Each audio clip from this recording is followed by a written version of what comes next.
La questione sanità. Allora, chiediamo ai candidati sindaci se sono favorevoli o no all'ospedale unico dell'AS 10 e cosa intendono fare per rilanciare la sanità nel Portogruarese alla luce anche di molte fughe verso il vicino Friuli Venezia Giulia.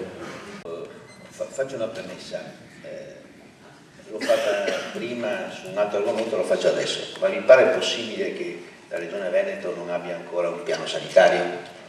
Noi stiamo parlando di persone, stiamo parlando di sanità e questo è un altro dei piani fondamentali di competenza regionale che non è stato approvato e che non c'è.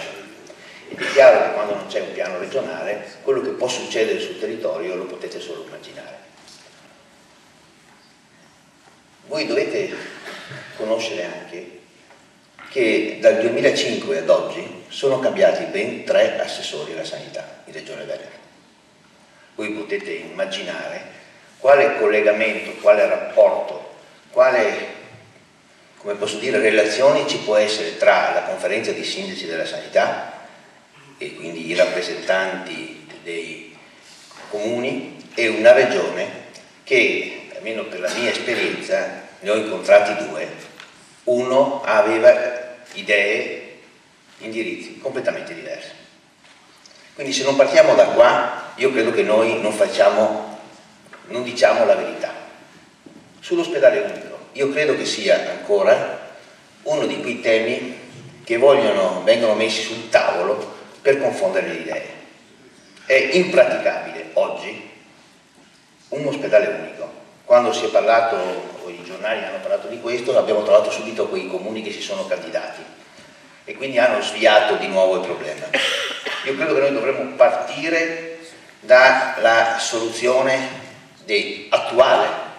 Noi avevamo 2 ospedali, nel tempo se ne sono aggiunti altri 2, che è Rizzola e Jesolo. Oggi siamo sbilanciati tra San Donatese e Portogruarese e io credo che dovremmo tentare tutti assieme di partire dai 2 ospedali, quello di San Donà e quello di Portogruaro.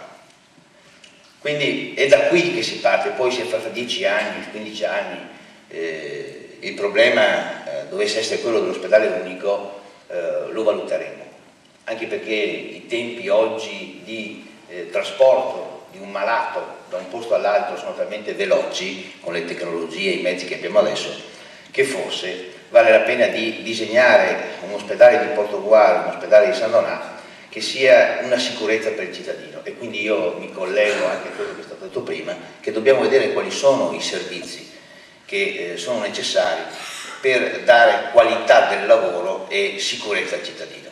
Il pronto soccorso, per esempio, è uno dei luoghi più delicati, perché è il luogo che quando succede qualcosa ci deve essere delle persone, dei medici preparati che sanno indirizzare il malato nel posto giusto e nel momento giusto, perché altrimenti si corrono dei rischi. Il problema delle liste d'attesa è un altro dei problemi grossi che deve essere affrontato con urgenza, perché non è concepibile per un cittadino immaginare che se viene a Portogruaro per fare una visita, un esame ci vuole 6 mesi, se va invece nel privato ci vuole 3 giorni, o se va magari nel vicino Friuli ci vuole 1 settimana. Quindi io credo che bisogna che usciamo da questo equivoco. La conferenza dei sindaci ha già licenziato un documento unitario che va nella direzione di risolvere questo problema organizzativo tra le funzioni che devono essere delegate all'ospedale di San Donà e le funzioni che devono essere delegate, i primariati che devono essere collegati a San Donà e quelli a Portogruaro. Se non facciamo questo sforzo, è stato trasmesso tra l'altro questo documento alla Regione Veneto già da 3-4 mesi a questa parte, ma evidentemente hanno detto che fino a che non ci saranno le nuove elezioni la Giunta non lo prenderà in considerazione. È un documento votato all'unanimità dei 20 sindaci. L'altra questione che volevo porre è il polo ospedaliero.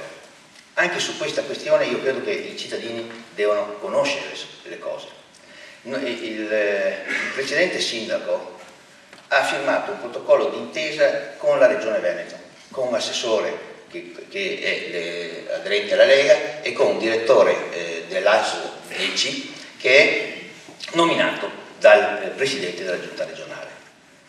Noi abbiamo sottoscritto questo accordo perché è voluto dalla Regione e perché ha corrisposto alle esigenze della Regione in termini organizzativi, perché oggi i servizi che la Regione ha sul territorio di Portogruaro sono dislocati in più parti e tra l'altro in questo documento addirittura ha identificato 4.800 metri cubi per il centro disturbi del comportamento alimentare, neuropsichiatria infantile e consultorio familiare 6.600 metri cubi, RSA 45.000 metri cubi, ampliamento servizi ospedalieri 15.500 e di superficie 3.500, SER 2.500.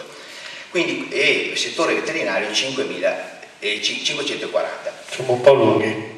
Io mi fermo, comunque voglio solamente rimarcare che c'è un accordo sottoscritto dalla Regione Veneto, che non è guidata dal centro-sinistra, e un'amministrazione di Portogruaro perché ha accolto le esigenze della Regione Veneto.